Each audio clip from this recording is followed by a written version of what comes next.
말씀 레위기서 11장 44절 45절입니다.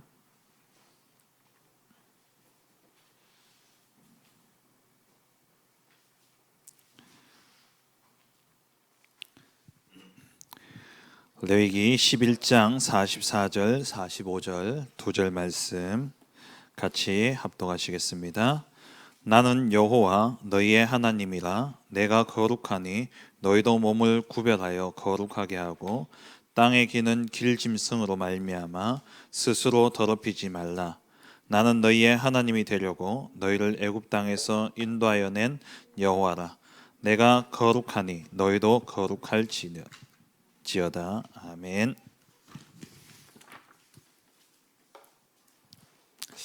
레위기의 주제입니다. 내가 거룩하니 너희도 거룩하라. 왜냐하면 나는 너희의 하나님이 되려고 너희를 애굽 땅에서 인도하여 낸 여호와이기 때문에 그렇습니다. 이 성경 전체 그림이 좀 그려지십니까? 흐름이 그려지면 제가 할 필요 없죠. 안 그려지니까 제가 또 강의도 하고 하죠. 시내산에서 하나님께서 이스라엘 백성들에게 성막을 만들라고 이야기하셨죠. 성막에는 성막의 기물들과 그리고 제사장의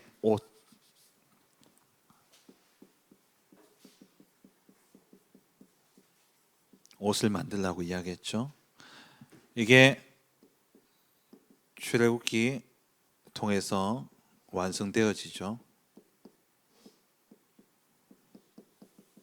그래서 40장에 여호와의 영광이 구름같이 구름과 함께 충만하게 임했습니다.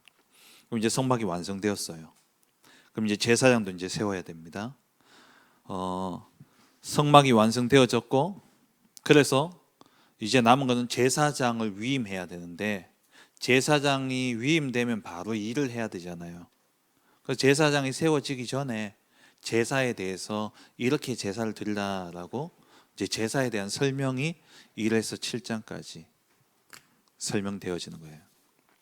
이 스토리가 그냥 쭉 읽으니까 이 스토리의 전개를 여러분들 생각하면서 보셔야 돼요. 모세가 영 바보가 아니잖아요. 그냥 생각나는 대로 쓴 게 아니라 이게 다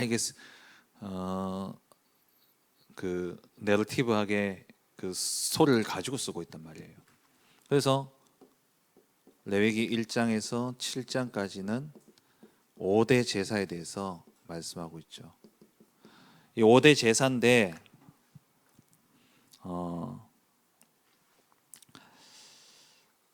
차이를 그 5대 제사를 다 설명하고 다시 또 설명하죠. 그 차이를 아세요? 그래서 제가 있어야죠. 1장 1절에서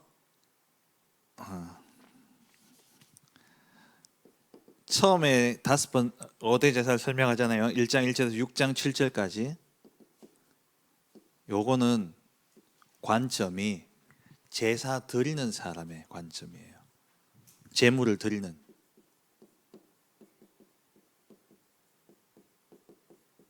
그러니까 제물 드리는 사람이 이렇게 해야 된다라는 내용이에요. 그러면 6장 8절부터 7장까지, 7장 38절까지입니까? 네. 38절까지는 누구 관점일까요? 제사장의 관점이에요. 제사장이 지켜야 될 규례. 그럼 여러분 다시 한번 읽어보세요. 이걸 가지고 읽어보시면 차이가 이제 분명해집니다. 제사장의 규례예요. 요게 이제 5대 제사죠. 그럼 이제 5대 제사에 대해서 살펴볼 텐데 되게 복잡한 것처럼 보여지지만 그렇게 복잡한 건 아닙니다. 5대 제사 하다가 끝날 수도 있고, 이번에 제가 장 5타였더라고요. 1장에서 19장까지 돼 있던데 17장까지라고 이야기했죠. 16장까지 읽으시면 돼요. 오늘 이번 주 다음 주에 17장부터 24장까지 27장까지입니까? 마지막까지 볼 텐데요. 번제는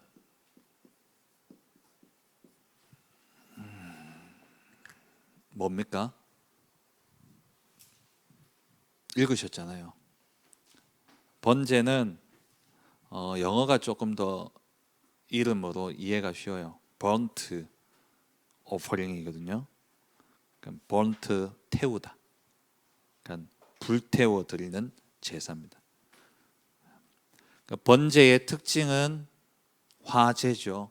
그러니까 먼저 제사에 드리는 방법에 의해서 네 가지가 있어요. 화제가 있고 요제가 있고 읽었던 기억나죠? 거제가 있고 거제도 아니에요. 전제가 있어요. 화제는 불태워 드리는 거고 요제는 들고 흔드는 거고 거제는 높이 제단 위에 들었다가 제단 위에 놓는 거, 들었다 놓는 거. 전제는요, 포도주를 붓는 거예요. 기름이나 포도주를 이제 제물에다가 붓는 겁니다. 번제는 원래 이 히브리어의 의미로는 위로 드려지는 제사. 번제의 키는 화제로 드리면서 그 불에 탄 향기입니다. 향기를 하나님께 올려 드리는 거예요. 제물의 종류는 뭐 송아지, 수송아지, 순양, 순염소 1년 된 거죠. 혹은 그게 힘들면 비둘기를 드리게 됩니다. 이 이제 제물을 드리는 그러니까 동물을 잡아 드리는 제사의 공통점이 있습니다. 제물을 누가 가져오죠? 제사 드릴 사람이 가져와요. 죄 지은 사람이 가져옵니다. 그러면 거기에 안수 기도를 합니다. 누가 합니까? 제물을 가져온 사람이 안수 기도를 합니다. 왜냐? 그 안수 기도의 의미는 뭐냐면 내게 있는 죄가 그대로 이 양에게 또 소에게 전가되어지는 거예요. 그대로 옮겨지는 겁니다. 그래서 그 기도를 제사장이 기도하는 게 아니라 제물을 드리는 사람이 기도를 해요. 제물을 또 누가 잡죠? 제사를 드리는 사람이 잡아요. 제사장이 잡는 게 아니에요. 왜 놀래요? 알겠어요. 읽었잖아요. 내가 읽기 전에 설명하는 게 아니라 읽고 난 뒤에 지금 설명하는데 이러면 어떻게? 이게 제물을 드리는 사람, 그 사람이 제물을 잡아요. 그래가지고 뭘 주냐? 피를 제사장에 주는 거예요. 그리고 내장 같은 것도 씻어가지고 제사장에게 주면 제사장이 그걸 이제 피를 가다가 제단불 여기 보면 또 여러분들이 기억해야 될 단어들이 있는데 제단이라는 단어가 나오고 성소가 나오고 회막이 나오죠. 위치가 다 다릅니다. 제단은 어디를 의미하는 걸까요? 왜 이러면 어떻게 하고 내가 묻잖아. 내가 묻는데 대답해 보세요. 이러면 어떻게 해? 제단은 뭐예요? 네, 번제단이에요. 번제단에 또 뿔이 있잖아요. 그러니까 그걸 이야기. 자칫 잘못하면 언약궤도 생각할 수 있는데 이건 번제단입니다. 언약궤에 들어가는 거는 1년에 한 번밖에 못 들어가요. 평상시에 드리는 제사예요. 성소는요? 그 회막 문 앞에 라는 말이 있고 성소에 들어가서 성소 안에서 먹어라 이야기 하잖아요. 회막 안에서 먹어라, 성소 안에서 먹어라. 지난주에 그림 그렸던 것처럼 지난번 방향은 이제 이쪽으로 오는데 이해하기 쉽게 보이기 쉽게 지성소, 성소, 회막 알겠어요? 회막 문 앞이라는 것은, 회막이라는 것은 이게 자체가 이제 천막이잖아요. 천막으로 테두리를 쳐놨잖아요. 이게 성막이고 회막인 거예요. 그러면 이거는 성소예요. 성소 안에서 먹으라는 것은 이 안에서 먹는 거예요. 이 안에서 씻는 거예요. 회막이라는 것은 이 안에서, 뜰에서 이루어진 일입니다.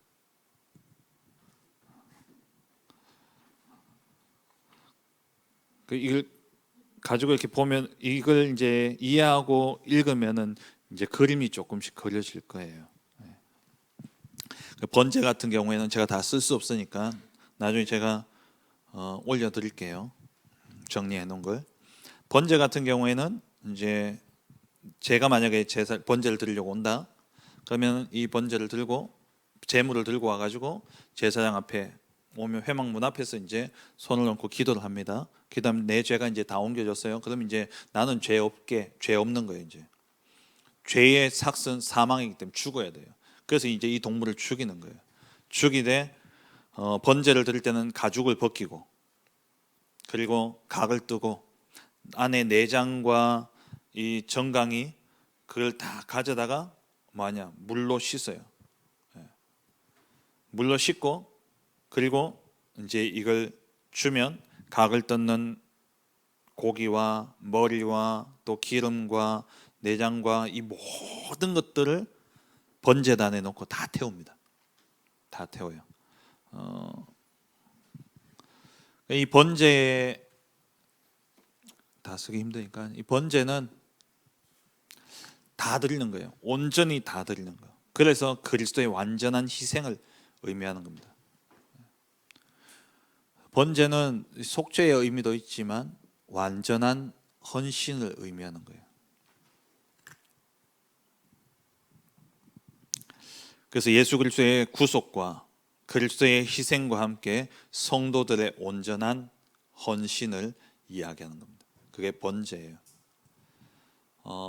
여러분, 가장 먼저 드릴 제사는 뭘까요?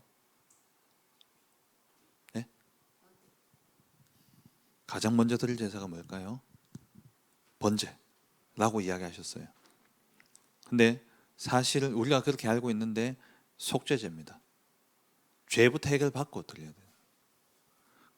번제가 속죄의 의미가 있지만 사실은 그 제사장의 위임식을 보면 제일 먼저 뭘 드리냐면 속죄제를 드립니다.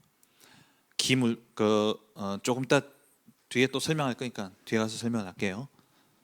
근데 이제 번제부터 나오니까 일단 번제부터 설명을 드리는 거고, 그다음 소제죠. 소제는 무엇을 드리죠? 곡식으로 드립니다. 곡식과 곡물로 드리죠. 이거는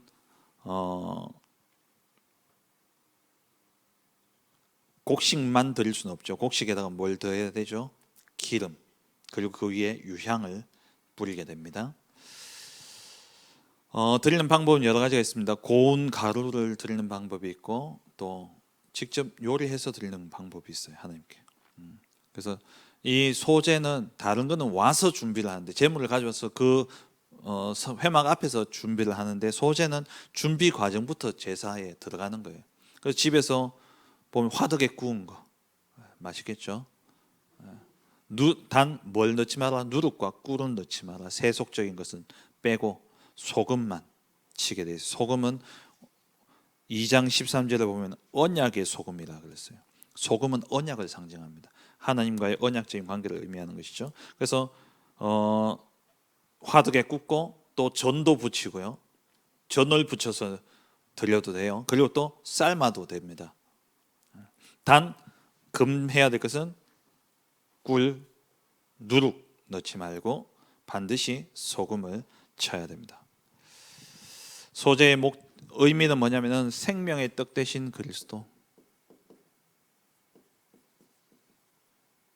생명의 떡 되신 그리스도를 의미해요. 우리를 공급하고 우리에게 먹을 것을 주고 우리를 지키시는 그 은혜에 감사해서 드리는 것이고, 또 의미를 조금 찾는다면 이건 첫 이삭을 또 드리는 게 있어요. 부활의 첫 열매 되신 그리스도를 의미하는 것도 되겠죠. 세 번째,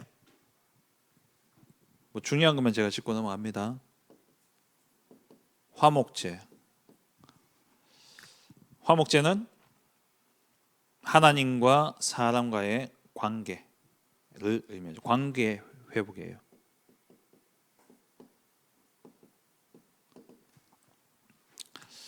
화목제는 세 가지 제사로 드립니다. 세 가지 의미를 담고 드리는데 감사제, 감사에서 드리는 감사제, 그리고 하나님의 부르심 앞에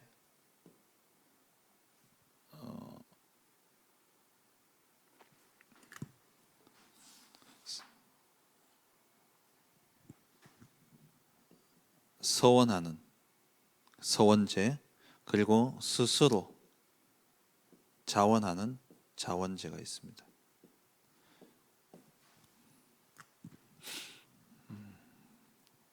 그래서 화목제는 의무가 아닙니다. 선택이에요.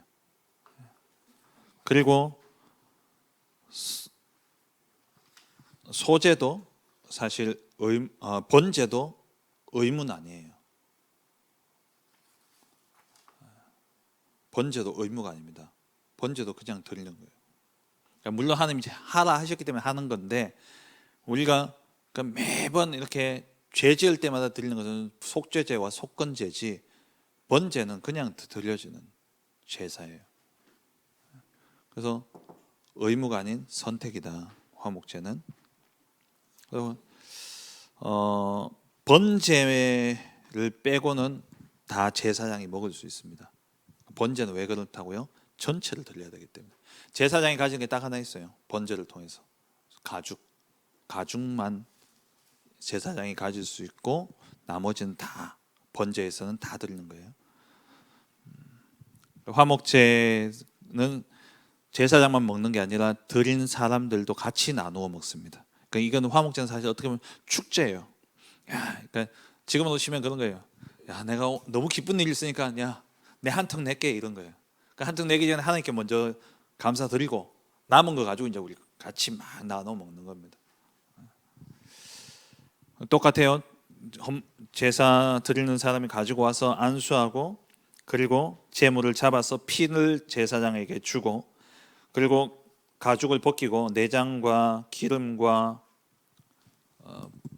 복부 비만이 있으면 제물 드릴 게 많겠죠. 저는 드릴 게 많을 것 같아요.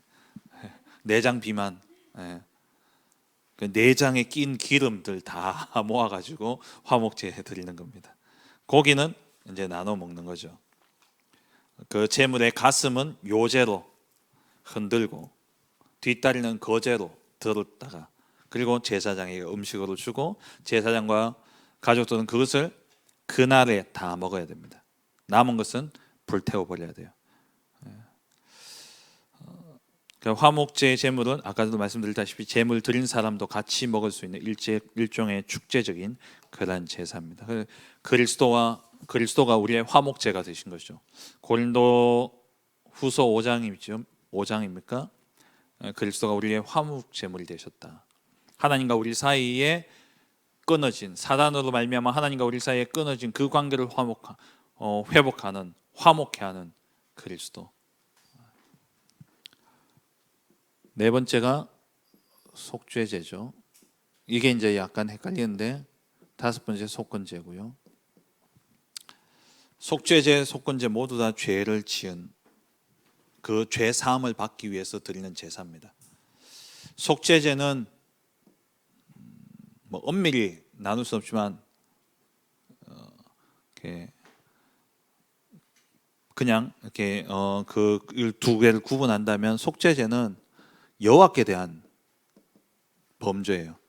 율법을 범한 죄. 그러니까 꼭 그런 건 아닌데, 이렇게 좀 이해하기 쉽게 설명드리면, 속죄제는 딱 죄가 명시되는 거예요. 율법이 정해져 있으니까 그 율법을 어겼기 때문에 죄라는 게 딱 드러나잖아요. 근데 이거는 도덕적인 거예요. 도덕적인 것이고, 또 하나의 차이가 있다면, 속건제는 배상할 수 있는 것, 배상할 수 있는 것. 속죄제는 배상은 하지 못하는 것. 이제 그렇게 구분이 되어집니다. 그 속죄제는 그 죄를 지은 사람의 신분에 따라서 제물이 달라집니다. 기억나죠? 읽으신 기억나죠?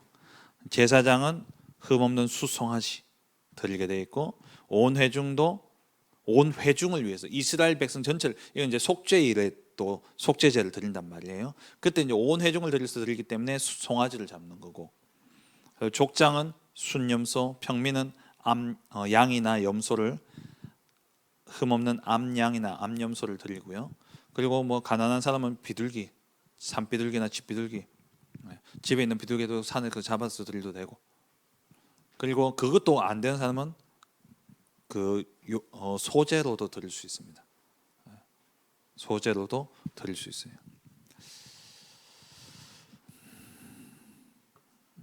그 방법은 읽어보시면 되고, 속죄제와 속건제의 가장 큰 차이, 요게 제일 많이 헷갈리거든요.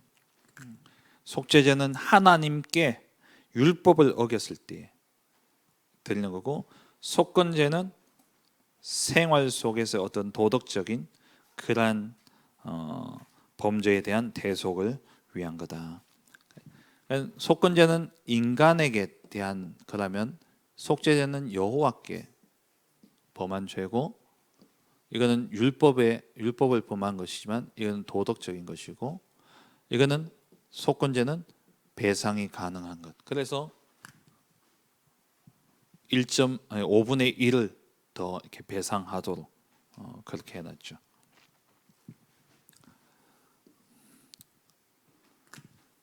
그리스도를 온전히 자신을 드린 그리스도, 온전한 희생을 의미하는 것이죠.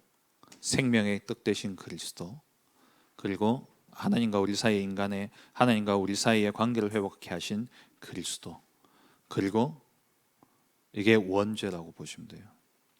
속죄제, 우리의 원죄를 두고 우리가 해결할 수 없는 그 죄, 그리고 속건제는 꼭 그런 건 아니지만 이제 자범죄에 대한 부분이라고 이해를 하셔도 무방합니다.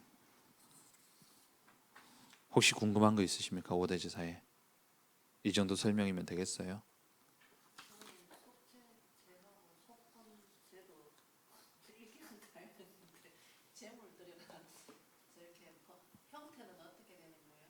어떤 형태요? 아까 번제는 완전히 드린다, 소제는 곡식이다, 화목제는 나눠 먹는 거 있잖아요. 속죄제, 속건제 형태는 일단 화제예요. 화제로 드릴 때 그 중간에 이제 일단 이 제사는 화제로 드리는 것이고 불사름으로서 드리는 거죠. 그 뭐 나머지는 번제하고 거의 비슷합니다. 근데 이제 제물을 드릴 때에 이제 피를 뿌리고 그런 방법들을 알죠. 속죄제는 성소 앞에 불을 뿌립니다. 향단, 그러니까 성소 안에 들어가서 성소 앞에 뿌리고 피를 들고 들어가서 향단 뿔에, 향단이 어디 있습니까? 지성소 휘장 발 앞에요. 향단이 있잖아요. 기억나죠? 향단이 있고 떡상이 있고 등잔대가 있고 성소에, 그죠? 그래서 요 향단 뿔에다가 속죄제는 피를, 나중에 대속죄일에는 안에 들어가죠. 그건 뒤에 나오니까 뒤에 또 설명을 드리도록 할게요. 속건제는 똑같은데 이제 중요한 것은 배상을 해야 된다라는 거.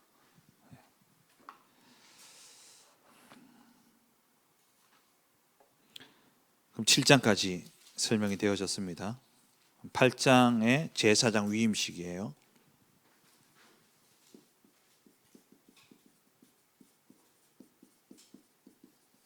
그러니까 출애굽기에 하나님이 제사장 옷도 만들라 하고 이제 제사장을 세워라 이야기하잖아요. 아론과 그의 자손들로 해서.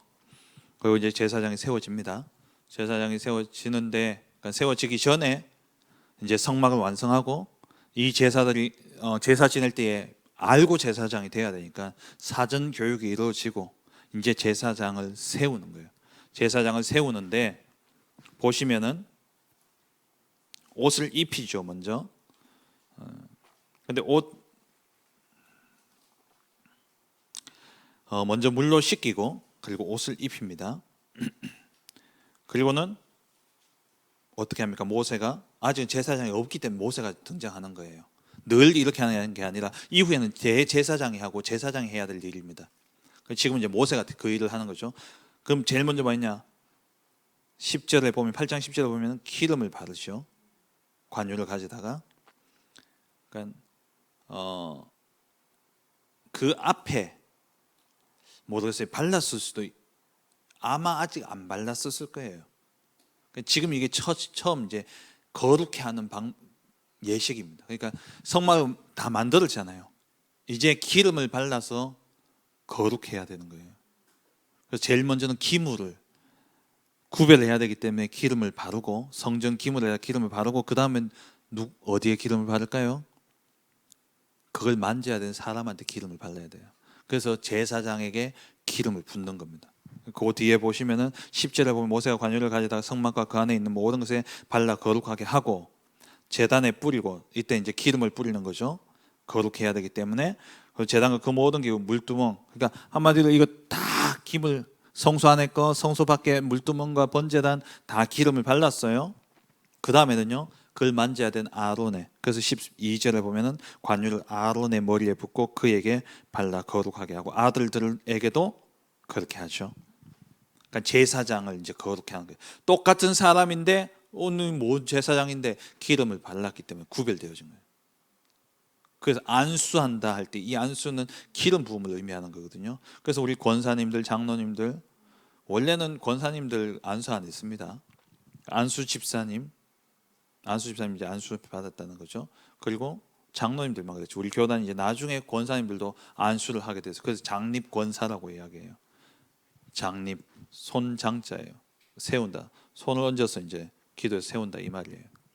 장립이나 안수나 똑같은 말입니다. 그렇게 해서 세웠죠. 그래서 목사도 장로고 장로님도 장로예요. 원래는 이제 똑같은 의미입니다. 제사장적인 의미죠.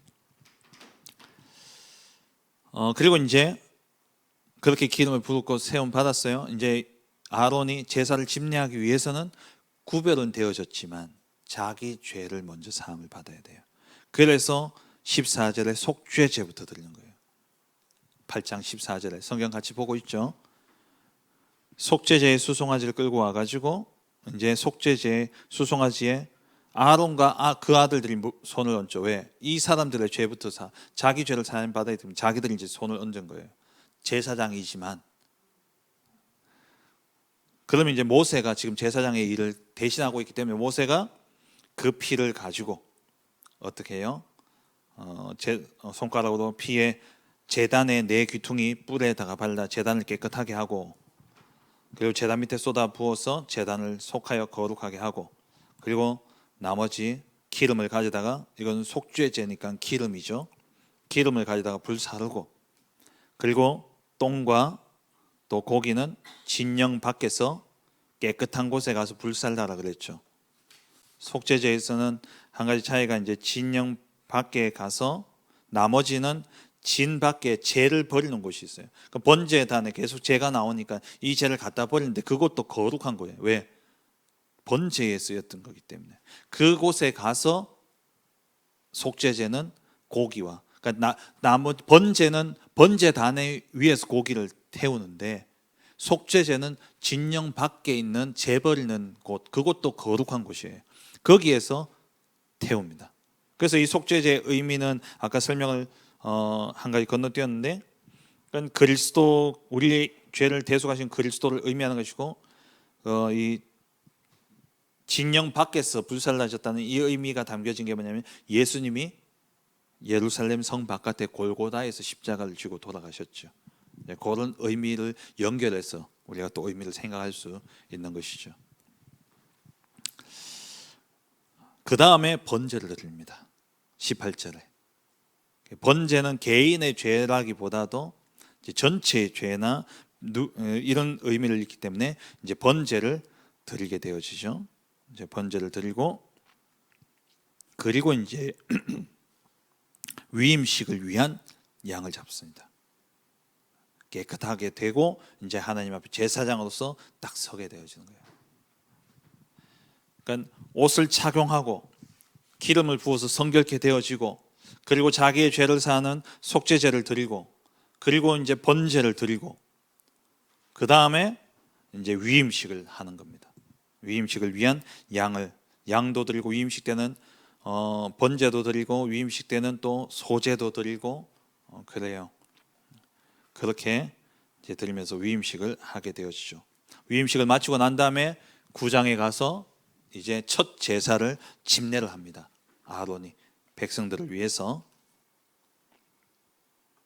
그래서 이제 속죄제를 위해서 흠없는 2절에 보면은 송아지, 번제를 위해서 순양을 가져다가 이제 드립니다. 그리고 화목제를 드리고요. 소제, 화목제 드리죠.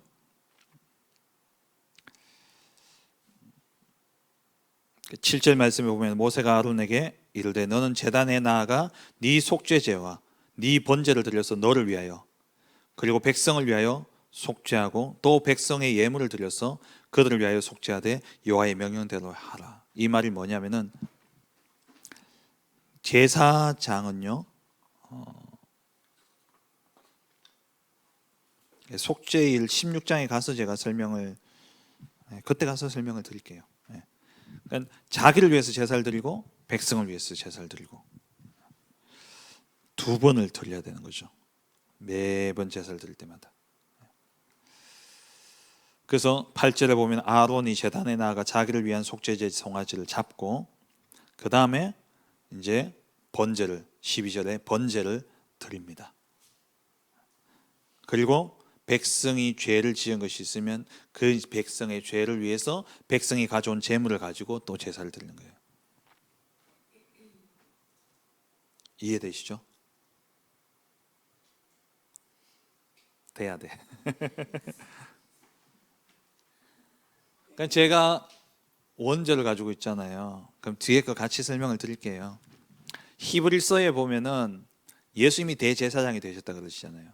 근데 예수님의 제사에 대해서 이야기할 때 꼭 들어가는 단어가 있습니다. 히브리서에는 단번에 영원한 속죄를 드렸다는 거예요.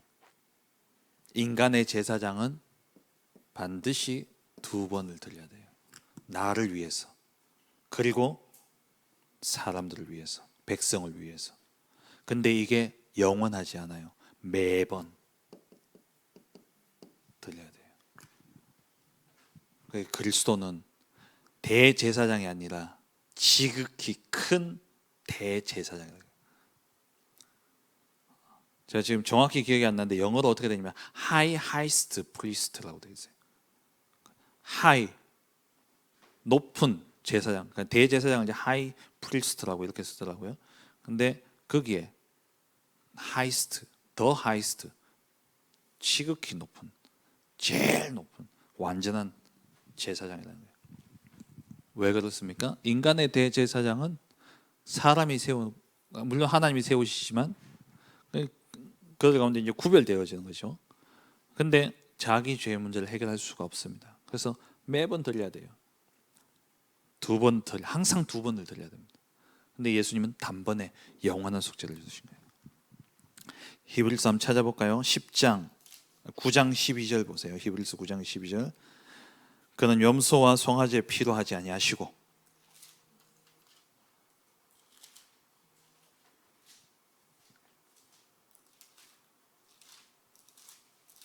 히브리서 10장 9장 12절 같이 읽을까요? 시작.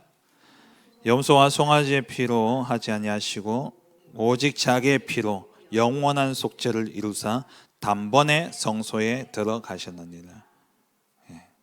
그렇죠? 그리고 10장 11절에서 14절 보시겠어요? 10장 11절에서 14절. 제사장마다 매일 서서 섬기며, 매일 서서 제사장을 섬기죠. 자주 같은 제사를 드릴 때 이 제사는 언제나 죄를 없게 하지 못하거니와, 그러니까 영원히 없게 하지 못한다는 말이에요. 언제나라는 것은 forever, 언제 영원히 죄를 없이 하지 못하는 거예요. 죄가 있을 때마다 또 드려야 되는 거죠. 오직 그리스도는 죄를 위하여 한 한 영원한 뭡니까? 한 번이란 말이에요.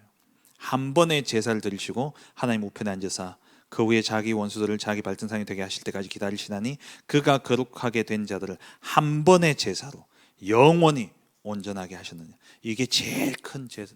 대제사 같은 대제사장이라 여길 수 있지만 가장 큰 차이인 거예요. 그리스도께서 단번에 완전한 속죄를 이루신 것이죠.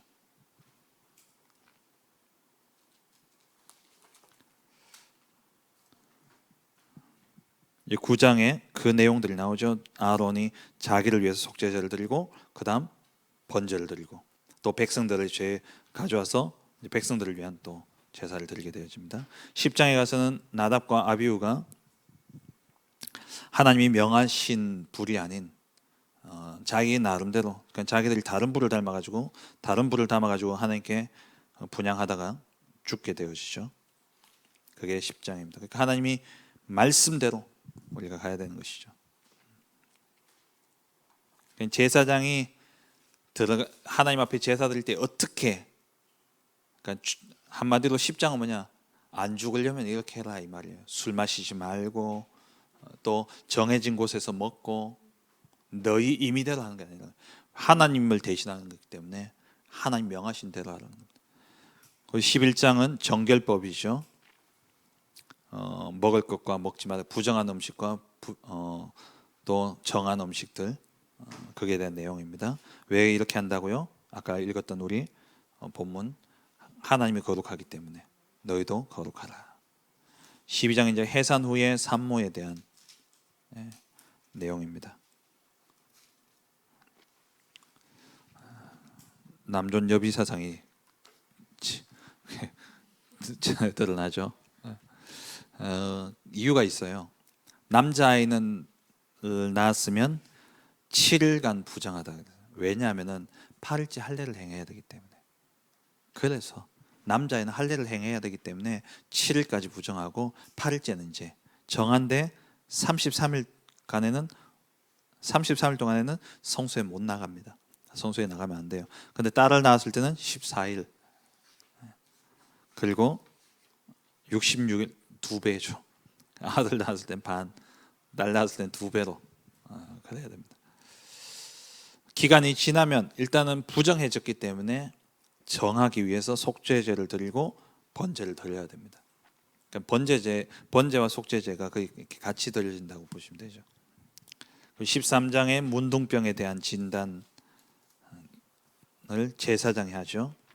이때는 제사장이 모든 것을 다 제사장이 재판장도 되어지고 모든 이제 그걸 하기 때문에 판결권이나 또 모든 백성들의 삶의 모든 부분들을 제사장이 다 주관해야 되기 때문에 제사장이 판결을 하게 되어집니다. 그래서 신약에 가서도 예수님이 문둥병자를 고치고 난 다음에 문둥병자에게 이야기하잖아요. 제사장에 가서 네 몸을 보이라. 깨끗하게 됐다는 것을 이제 증명받아야지만 이 사람은 정결케 되어졌기 때문에 물론 이제 예수님 당시에는 그렇게 제사가 많이 그렇게 안 드려졌지만은 이렇게 돌아다닐 수 있게 되어지는 거예요. 14장에 문둥병자가 이제 정결케 하는 그 규례에 대해서 이야기를 하고요. 집에 곰팡이까지 이야기하시죠.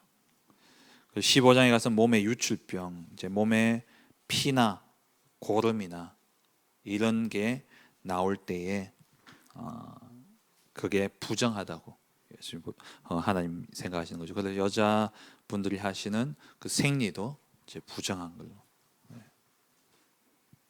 그래서 억울하지만 여자분들은 한 달에 한 번씩 꼭 이제 또 속죄제를 드려야 되고 또 번제를 드려야 됩니다. 그 16장에 가면 이제 속죄일 나오죠. 대속죄일이라고도 하고 속죄일이라고도 하는데 매년 지냅니다. 언제죠? 7월 10일. 7월 10일 날 속죄일을 지키는데 이때는 대제사장이 모든 백성들의 전 이스라엘 회중을 위해서 드리는 제사예요. 그래서 1년에 한 번 어디에 들어갈 수 있냐면은 지성소에 들어갈 수 있는 겁니다. 이 지성소 안에 들어가게 되죠. 그래서 16장을 보면은 지금 쉬운 성경 가지고 계셔요? 개역 개정 가지고 계셔요? 개역 개정을 보면서 봅시다.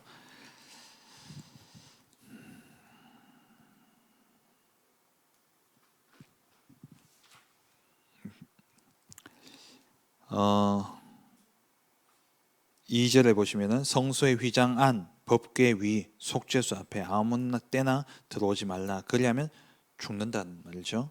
죽는다 이야기하시죠. 속죄소는 어디입니까? 속죄소 어디죠? 네, 언약궤 뚜껑.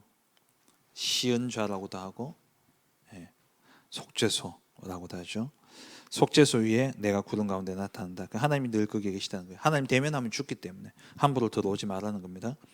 아론이 성소에 들어오려면 수송아지로 속죄제물 삼고, 그러니까 지죄 속죄제로 지죄가 깨끗함을 받아야 된단 말이에요. 그리고 번제로 드리고, 그리고 세마포 옷을 입고, 이제 그리고 이제 제사장 옷을 입고 이제 들어와야 된다. 몸을 씻고 난 다음에, 그리고 이제 5절에 이스라엘 자손의 회중에게서 속죄제물로 삼기 위하여 순염소 2마리와 번제물을 삼기 위하여 순양 1마리를 가져갈지라. 아론은 6절에 나오죠. 자기를 위한 속죄제의 수송아지를 드릴 때 자기와 집안을 위하여 속죄하고, 대제사장인데 먼저 자기와 자기 집안을 위해서 제사를 드리는 거죠. 그래서 6절 11절에 보면 자기를 위한 속죄제의 수송아지를 드릴 때 똑같은 말씀이 나오죠. 자기를 위해서 합니다. 그 다음에 15절에 또 백성을 위한 속죄제의 염소를 잡아 그 피를 가지고 휘장 안에 들어간다. 이 말이 지성소 안에 들어간다는 말이에요. 휘장 안에 들어가면 뭐가 있습니까? 속죄소가 있죠. 그래서 속죄소에다가 속죄소 위와 속죄소 앞에 피를 뿌립니다. 이것은 곧 개인이 아닌 이스라엘 자손 전체의 부정과 그 모든 죄를 정하게 하는 행위죠.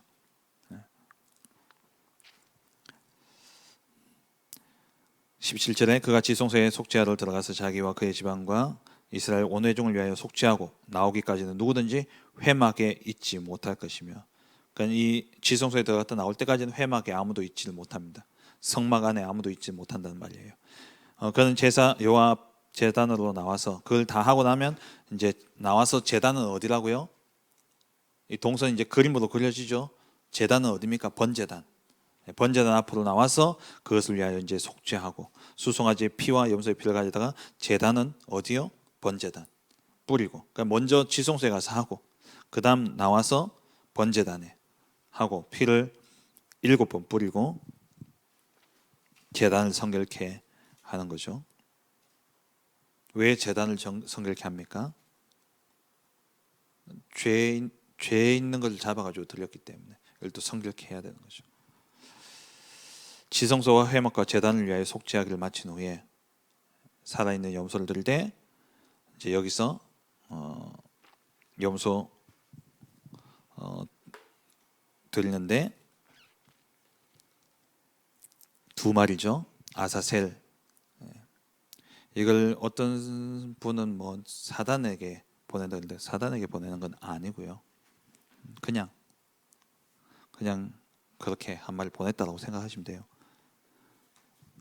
사단에게 우리가 대속을 할 이유는 없거든요. 강도한테 우리가 대속할 이유가 있습니까? 없죠. 그 내용이 쭉 나옵니다. 그래서 이것을 7월 10일 날 이제 계속해서 지킬 것을 명하시죠. 여기까지 이번 주는. 하나님은 이 5대 제사는 하나님의 사랑입니다. 하나님의 사랑이고 하나님의 은혜고, 하나님의 사랑과 하나님의 은혜가 뭡니까? 우리에게 주신 것 그리스도죠. 그럼 질문.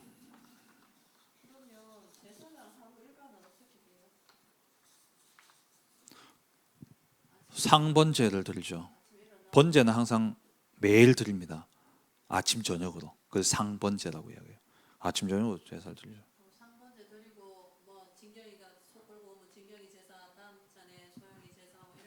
그러니까 오면 그렇게 되어지겠죠.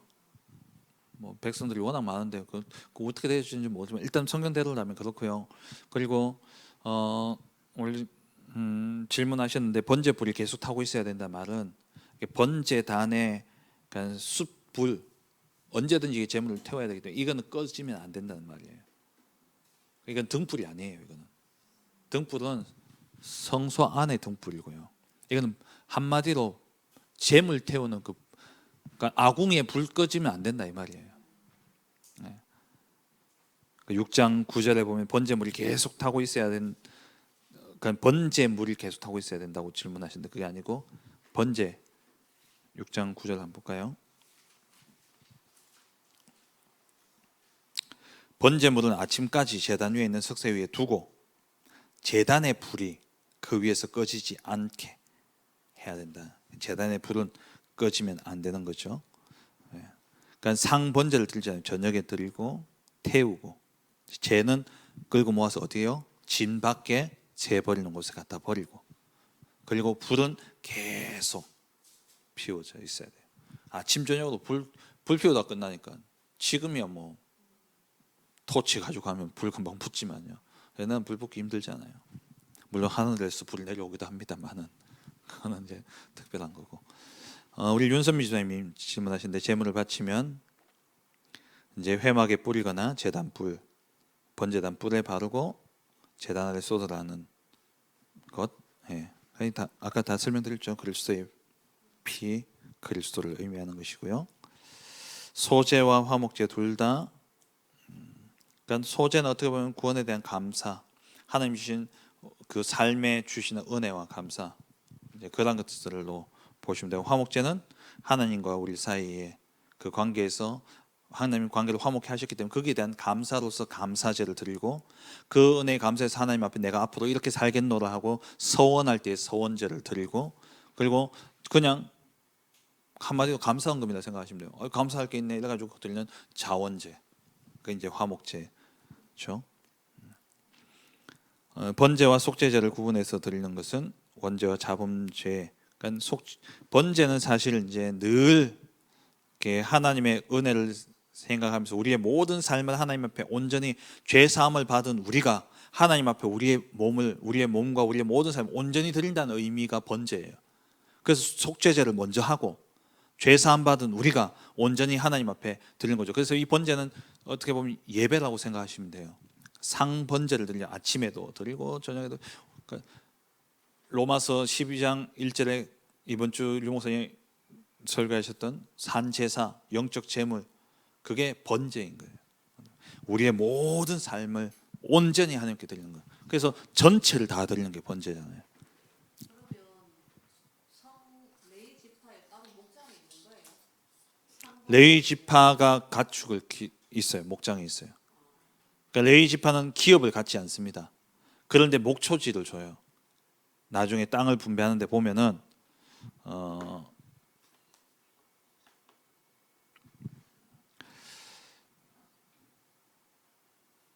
레위 지파에게 받는 땅 분배가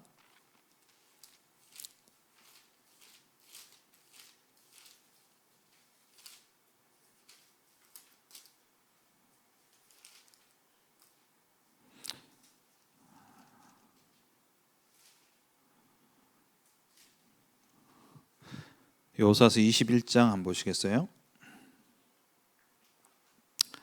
21장에 2절 보세요. 가나안 땅 실로에서 그들에게 말하여 이르되 여호와께서 모세에게 명령하사 우리가 거주할 성읍과 우리 가축을 위해 그 목초지들을 우리에게 주라 하셨나이다. 그러니까 레위 지파는 가축이 있고 이 가축들이 그러니까 경작하는 건 아니에요. 그러니까 기업을 이윤을 남기는 행위는 하지 않아요. 단 재물을 드려야 되기 때문에 이 가축 재물을 위한 가축과 목초지들을 준비했던 거죠.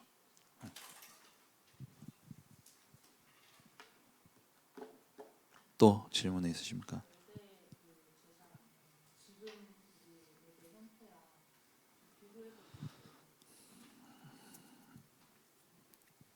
그러니까 이걸 다 담겨 있는 게 우리 예배다라고는 할 수는 없는 거고요. 의미적으로 보면 다 담겨 있는 거죠. 그러니까 예배 자체가 번제예요. 영과 진리로 우리가 하나님 앞에 온전히 예배 드려야 되죠. 우리의 마음과 모든 것을 드려서 그 가운데 이제 이 속에 이제 절기 가운데서 다 보면 소제 같은 경우에는 뭐 맥주절, 추수감사절 뭐 이런 의미를 담고 있다고 생각하시면 되고, 또 때에 따라서 우리가 일용할 양식을 주시는 그 은혜 감사해서 또 생명의 떡 되신 그리스도를 생각하면서 예배를 하는 것이고, 예배 자체가 화목제잖아요. 하나님과 우리의 관계를 회복하는 것이고, 예배 자체가 속죄제죠. 우리의 죄. 그래서 옛날 요즘 우리 예배에는 빠져 있는데 옛날 예배 형식에는 회개의 기도가 들어가 있습니다. 예배 중에 우리가 지은 죄에 대해서 하나님 앞에 죄를 구하고, 왜냐하면은 마태복음 5장에 형제와 화목하고 와서 제사를 드리려 했기 때문에 내 마음에 걸리는 그 죄를 가지고 나오면 하나님 받지 않는다 하기 때문에 이제 그런 게 포함되어져 있는 거죠. 속건제, 사람에 대해서 우리가 하나님께 대해서는 죄 사함을 받지만 사람에 대해서 항상 관계를, 죄를 용서를 구하고 그렇게 해야 되는 겁니다. 답 됐나요? 또 질문 있으십니까? 제일 질문 많네요 이번에.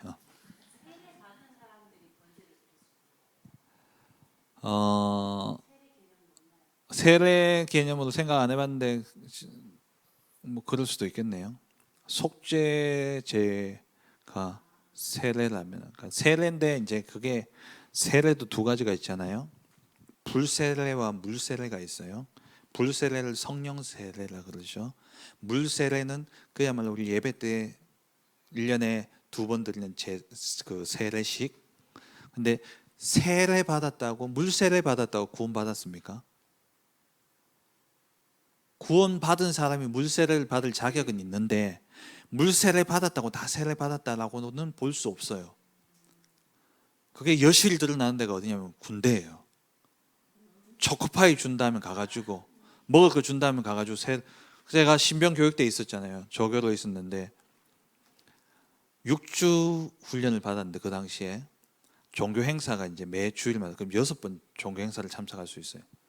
한 명이 불교에 가서 그 뭐 뭘 받는다 그러대요. 그 뭐라 그러면 법계 받는다 그럽니까? 뭘 받는다 그래요. 그거 받고, 왜? 불교에 그때 여름이었는데 삼계탕을 줬거든. 가서 그거 법령 받고 그 다음 주에는 또 천주교에서도 이게 이제 6주 그 세례식이 자주 있어요. 왜냐면 오는 애들마다 기수마다 다 세례를 받을 수 있도록 하기 위해서 그렇게 있거든요. 그 톰을 딱 줘가지고, 천주교도 그 뭐라 그러죠? 뭘 받잖아요. 수계를 받는다 그러니까 하여튼 뭘 받잖아요. 그것도 하고 한 놈이 3번 다 가더라고요. 먹을 거 준다니까. 그러니까 우리가 세례 받는 그 모습을 보면서 저 사람 구원 받았구나라고 우리가 그냥 인정하는 것이지, 하나님이, 그래서 진짜 구원은 불세례 성령 세례로 이루어지는 거예요. 그래서 예수 그리스도를 믿고 영접하는 순간, 다시 말하면 나를 위해서 어린 양 되신 그리스도가 내 모든 죄를 전가받고 십자가에 죽으신 그 사실을 내가 믿고 받아들이는 순간 나의 죄가 단번에 완전히 사함을 받게 되어졌죠. 그리고 우리가 뭐냐, 예배는, 진짜 예배는 누가 드릴 수 있냐? 정말 교회는 구원받기 위해서 오는 것이 아니라 구원받은 자들이 모이는 곳이 교회예요. 속죄제로 죄사함을 받은 사람들이 번제로 나올 수 있는 겁니다. 예배를 드릴 수 있는 것이죠. 그러니까 우리가 번제를 지금까지 속죄제의 개념으로 알고 있었던 거죠. 많이 그렇게 또 설명을 하기도 했고. 욥기에 보면 욥기까지 갑니까? 예. 예. 욥은 아브라함 이전에 동시대 사람이잖아요. 네. 근데 자기 아들들이 생일 잔치 같은 거 하고 네, 그들의 명수대로 번제를 드렸더니만 개인적으로 그냥 그렇죠. 이 당시엔 제사장이 없었기 때문에 이제 하나님 앞에 아브라함도 단을 쌓았잖아요. 아브라함도 번제를 드렸죠. 근데 이때는 이제 여러분 어떻게 생각하셔야 되냐면은 하나님은 무에서 유를 창조하시는 분이시지만 그 당시에 사람들이 가장 잘 이해할 수 있는 방법을 가지고 하나님은 복음을 드러내십니다. 전혀 다른 방법을 내세우시는 게 아니에요. 그런 의미에서 보면 우리 유목사님도 세상의 용어들을 가지고 복음을 설명하는 플랫폼, 뭐 지렛대, 뭐 파수대, 뭐 망대는 성경에 있는 용어죠. 플랫폼 같은 경우는 안테나, 뭐 이런 것들, 그죠? 미디 이런 것들이 그러니까 하나님 그래서 아브라함과 언약을 맺을 때도 그 당시에 언약식을 가져다가 하나님이 아브라함과 맺은 거예요. 동물을 쪼개 가지고 그 사이를 지나가는 이게 하나님만 그렇게 하신 게 아니라 그 당시에 이루어지는. 그러니까 이 때에 사람들이 제사라는 것은 있었던 거예요, 사실. 그렇게 볼 수 있겠죠. 근데 거기에다가 하나님이 그러니까 세상에 모든 것들이 있는데 기름만 부으면 구별돼요. 성결케 되어지는 거죠. 성별하시는 거예요. 그래서 그렇게 보시면 욥도 이제 그런 의미에서 그러니까 이게 종교적인 생각들도 많이 있었겠죠. 사실 이건 종교적인 생각이죠. 내 아이들이 모르고 지은 죄 때문에 벌 받지 않을까. 이제 그래서 그것 때문에 제사를 지내고 성결케 하는 의식을 가졌는데 그 두려움이 현실이 되어져서 그렇게 되어졌죠.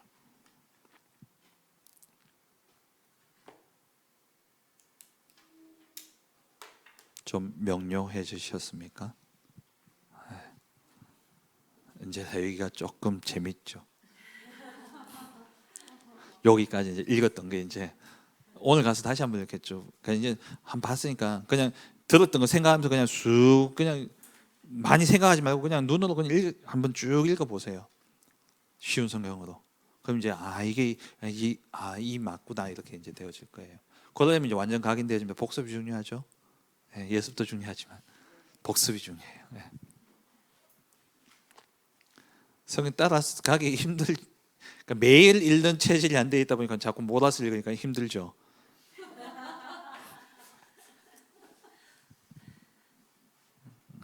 저도 마찬가지입니다. 옛날에 같이 하루 3장, 주일 4장 이런 습관이 있었으면 이렇게 좀 읽으면 사실 몇 장 안 되잖아요. 이번 주 같은 경우 17장밖에 안 됐는데 오늘 다음 주에는 10장이에요.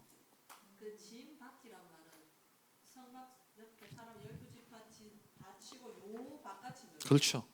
예전에 차도 없고 그러니까 지금으로 그러니까 예루살렘 그러니까 신약 시대나 이렇게 이제 가나안 땅에 정착했을 때로 치면은 성 밖이 되는 거예요. 성 밖에. 진 밖에 이 사람들이 사는 그 삶의 테두리 바깥에. 그래서 문둥병자들이 이 안에 같이 있으면 안 되니까 부정하기 때문에 따로 내보낸 거예요. 그래서 혼자 살잖아요. 안 됐죠. 진짜 많이 일손이 많이 필요한 예, 그래서 한 지파. 근데 이제 제사장은 엄밀히 이야기하면 제사장은 아론의 후손들입니다. 나머지 레위 지파는 그 나머지 일들을 돕는 거예요. 그냥 이걸 소 키우고, 그리고 소는 누가 키우냐 그러는데 레위져서 이제 레위 지파에 이제 구분되어진 지파들이 있죠. 그들 가운데 이제 제 대제사장이 나오고 제사장 원래는 이제 혈통입니다.